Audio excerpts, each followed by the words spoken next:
सुप्रभात प्यारे बच्चों।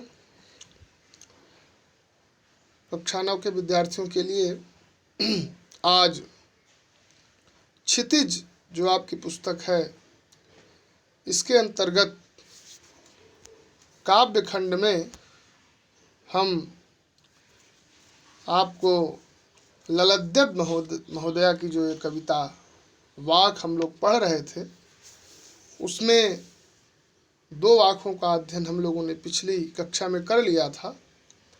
आज हम उसी वाक को आगे बढ़ाते हैं। तीसरा वाक हम लोग आज पढ़ेंगे और उसके बारे में समझेंगे, जानकारी लेंगे। हम लोग देखें, पिछले दिनों वाक के बारे में हम लोग पढ़े, जिसमें तीसरा वाक है, आई सीधी राह से गई न सीधी राह, सुसुम सेतु पर खड़ी थी बीत गया दिन आह, जेब टटोली कौड़ी न पाई, माझी को दूं क्या उतराई। वाक में ईश्वर से मिलने के रास्तों के बारे में बताया गया है। भगवान से मिलन के रास्ते क्या हैं, कैसे ईश्वर से मुलाकात होगी। आज आदमी संसार में आकर के अपना यहाँ आने के बाद स्वार्थी हो जाता है, अपने कार्यों में लग जाता है, परंतु भगवान के बारे में न कुछ सोचता है न कुछ करता है।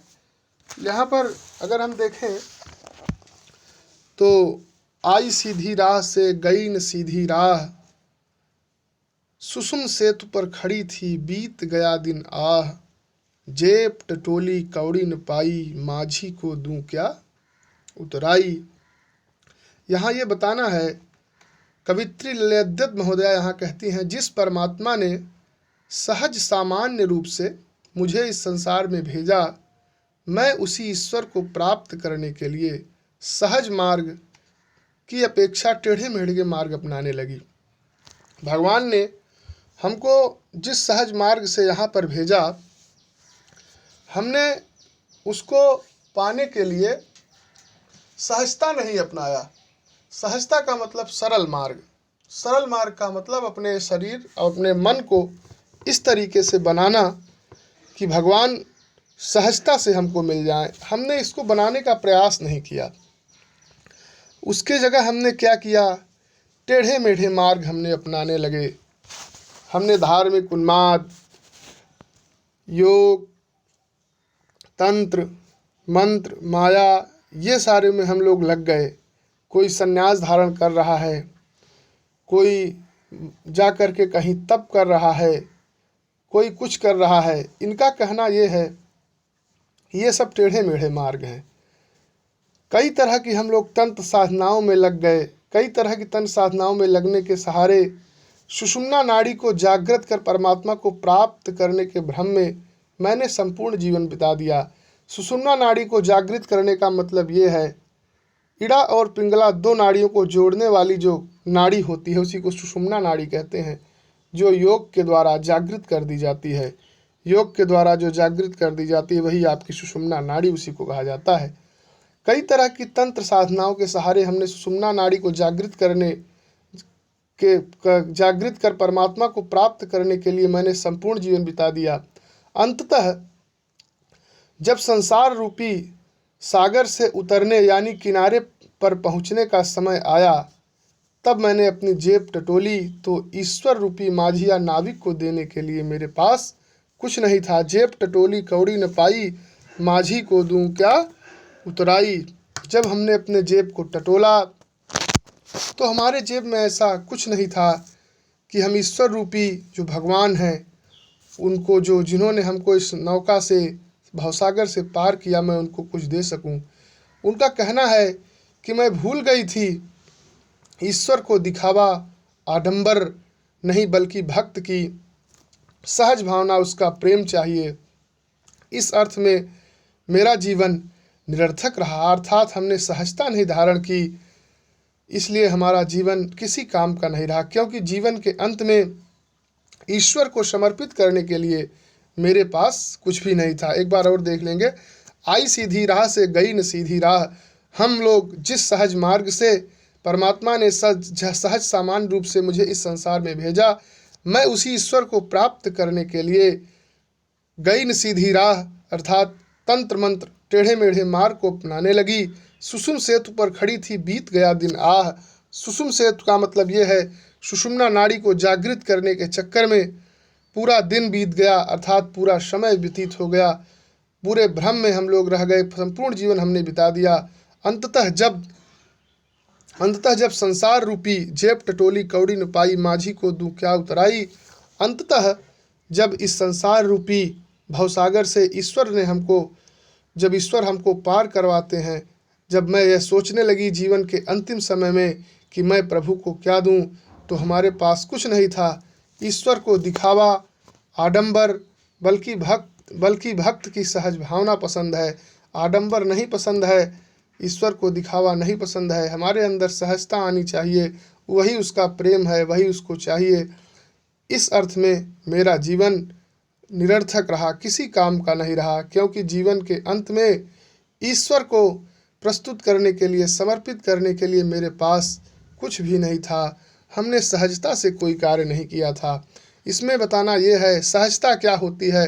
सहजता व्यक्ति के अंदर जैसे उसके मन स्थिति बनती जाती है, वैसे सहजता आती है। जैसे सहजता इसको कहते हैं, जैसे अगर हम अभी आप लोगों से पूछें कि आप बताइए सुबह से आप उठे तो क्या किए, तो कोई कहेगा हम यहाँ क्लास में चले आए पढ़ने, कोई कहेगा हम यहाँ गए, कोई कहेगा हम वहाँ गए। लेकिन सहजता ये नहीं है।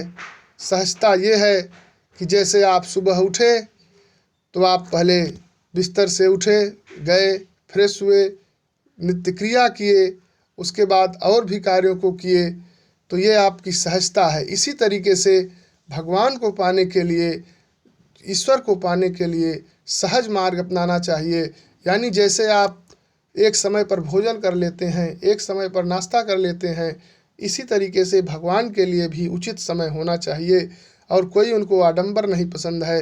केवल आपके मन में सत्यता, ईमानदारी, सत्यनिष्ठा, कर्तव्य परायणता, यही सब जब आपके अंदर रहेगा तो वही सहज मार्ग के ही सही सहज मार्ग है, वही सही सहजता है। चौथे वाक्य में हम लोग देख लेते हैं, थल थल में बसता है शिव ही, थल थल में बसता है शिव ही, भेद न कर क्या हिंदू मुसलमान, ज्ञानी है तो स्वयं को जान, वही है साहिब से पहचान। कविताएं और साहित्य का महत्व ही है, इसकी भावना ही यही है, संसार में व्याप्त कुरीतियों को ख़त्म करना, हिंदू मुस्लिम कौमी एकता के बारे में बताना, यही पूरे आपके हिंदी साहित्य में दिया गया है। थल थल में बसता है शिव ही, भेद न कर क्या हिंदू मुसलमान, ज्ञानी है तो स्वयं को जान, वही है साहिब से पहचान। कवयित्री का कहना है कि परमात्मा भगवान जो आपकी यह प्रकृति है, इसके कण कण में बसा हुआ है, कण कण में विद्यमान है। ईश्वर का जो तत्व है यह मनुष्य के जीवन तत्व के रूप में विद्यमान है, परंतु भिन्न भिन्न धार्मिक मान्यताएं हिंदू मुसलमान के ईश्वर में अंतर करती हैं। आज संसार में हिंदू और मुस्लिम, सिख, ईसाई, हम हैं चारों भाई भाई, इस भावना पर प्रश्न चिन्ह कहीं कहीं लग जाता है। हिंदू मुसलमान के बारे में लोग बताते हैं कि हिंदू के ये देवी देवता हैं, मुस्लिम के ये अल्लाह हैं। ऐसा कुछ नहीं है, ऐसा केवल कहने की बात है ये सब। परंतु भिन्न भिन्न धार्मिक मान्यताएं जो हैं वह हिंदू मुसलमान के ईश्वर में अंतर करती हैं। कवयित्री कहती हैं यहाँ पर कि हे हिंदू, हे मुस्लिम, सुनो, तुम इस सर्वव्यापी तत्व में भेद न करो। यानी हे जो सर्वव्यापी है, ईश्वर जो है वह केवल एक है, इसमें कोई तत्व करने का, अंतर करने का, इसके बारे में समझने का समय नहीं है। यदि तुम्हें वास्तव में सच्चा ज्ञान प्राप्त हो गया है, ज्ञानी है तो स्वयं को जान, यदि वास्तव में तुमको सच्चा ज्ञान प्राप्त हो गया है तो स्वयं को पहचानो, क्योंकि तुम में ही ईश्वर बसता है।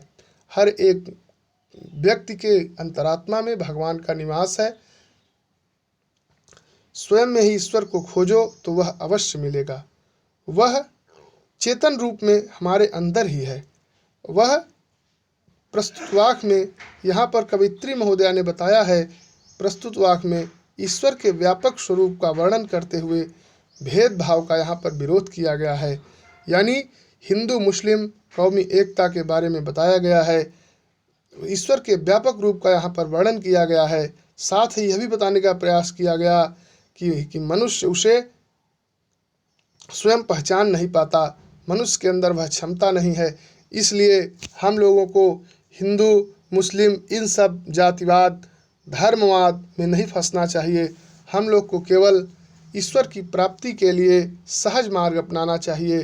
केवल जो मानव हैं हम लोग इस मानवता के धर्म को अपनाएं, यही सहजता है, यही सब कुछ है। थल थल में बसता है शिव ही, भेद न कर क्या हिंदू मुसलमान। यानी भगवान जो है वह कण कण में विराजमान है, भेद न कर हिंदू मुस्लिम। यहाँ हिंदू मुस्लिम के बारे में भेद नहीं करना चाहिए। कवित्री महोदया का कहना है, ज्ञानी है तो स्वयं को जान। अगर तू ज्ञानी है तो विद्वान है तो स्वयं के बारे में तुम जानकारी रखो, वही है साहिब से पहचान। ये तुमको वास्तव में जानकारी हो गई, तुमको वास्तव में अगर ज्ञान हो गया तो तुमको भगवान मिलने में समय नहीं लगेगा, ईश्वर से मुलाकात होने में समय नहीं लगेगा, वही आपके अंदर चेतन रूप में विद्यमान है। प्रस्तुत वाक्य में इसमें यह बताया गया है कि ईश्वर के व्यापक स्वरूप का वर्णन किया गया है, यहाँ पर भेदभाव का विरोध किया गया है।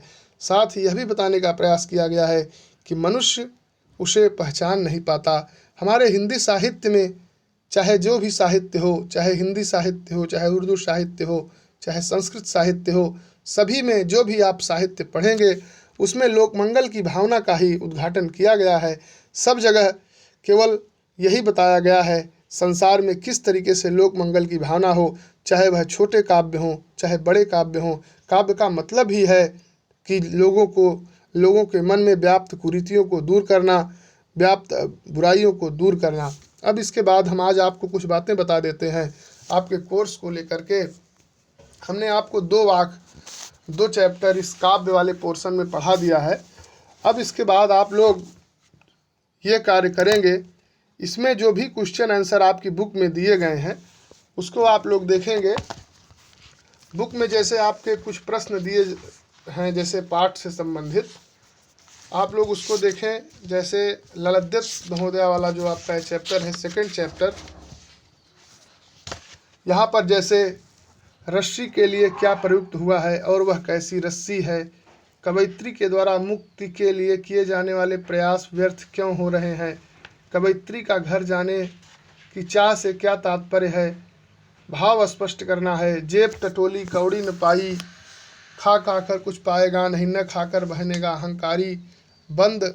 हम अगले वीडियो में आप लोगों को कुछ क्वेश्चन आंसर के बारे में चर्चा कर देंगे। वैसे क्वेश्चन आंसर आप लोगों को अपने से लिख लेना चाहिए, कोई बहुत खास इसमें है नहीं कि हम उसको विस्तृत तरीके से बताएं।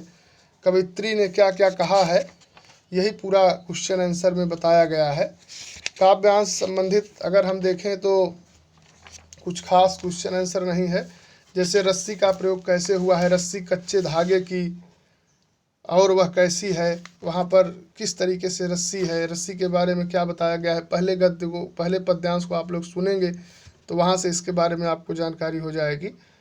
और इसमें 7 क्वेश्चन दिए गए हैं, इन 7 क्वेश्चन को आपको लिखना है अपनी कापियों पर। उसके बाद जब हम आगे बताएंगे आपको कुछ, जैसे आपके एग्ज़ाम में पद्य दे दिए जाते हैं। जैसे मान लीजिए यही पद्य है, थल थल में बसता है शिव ही, भेद न कर हिंदू मुसलमान, ज्ञानी है तो स्वयं को जान, वही है साहिब से पहचान। तो एक एक पद्य के अंतर्गत 4-4, 5-5 क्वेश्चन बना करके दे दिए जाते हैं। उसको आप लोगों को हम अभ्यास करवा देंगे। उसके लिए नोटबुक में बताएंगे कौन कौन सा पद्य लिखना है। और इसके बाद अगला है रसखान, अगला चैप्टर है। ये रसखान वाला चैप्टर हम आपको क्लास में पढ़ाएंगे। 2 इधर हो गए हैं, अब हम एकाध आपको जो है अगले वीडियो में थोड़ा ग्रामर शुरू कर देते हैं ताकि आप लोगों को कुछ ग्रामर की भी जानकारी मिलती रहे। हर टॉपिक को हम लोग प्रयास करेंगे कि हर बारे में आपको जानकारी मिलती रहे। यही सब है, बताना है आपको। आप लोग ऑनलाइन जितने भी क्लास कर रहे हैं उसको बहुत ही सुचारू ढंग से पढ़ें उसमें जो हम लोग बता रहे हैं उसके बारे में अच्छे तरीके से वीडियो को रोक करके, अगर आपके पास बुक नहीं है तो बुक की इमेज हम लोग डाल देते हैं साथ में। आपको जैसे हम लोग ये पढ़ा रहे हैं, बुक दिख रही होगी आपको साफ साफ। इसमें जैसे जो क्वेश्चन आंसर है हम यह भी आपको दे रहे हैं। अभी आप लोग बुक की व्यवस्था भी कर लें, और वीडियो को आप लोग देखने के बाद इसमें जो लाइक का बटन होता है उसको ज़रूर दबाया करें। उससे ये जानकारी मिलती है कि कितने बच्चे वीडियो देख रहे हैं। ठीक है, और आप लोग चैनल को सब्सक्राइब भी कर लें ताकि आप लोगों को वीडियो मिलते रहें। कॉलेज के द्वारा भी वीडियो समय समय से प्रोवाइड कराया जा रहा है। अपने सारे विषयों को आप लोग पढ़ें। इस वैश्विक महामारी कोरोना से जल्द ही हमारा विश्व मुक्त होने वाला है, और उसी के बाद हम लोग आप लोगों से क्लास में मिलेंगे। जो भी कमी यहाँ ऑनलाइन में रह जा रही है उसकी भरपाई क्लास में कर दिया जाएगा। आप लोग वीडियो को देखते रहें, पढ़ते रहें, नोटबुक तैयार करें। धन्यवाद। आज के लिए इतना ही।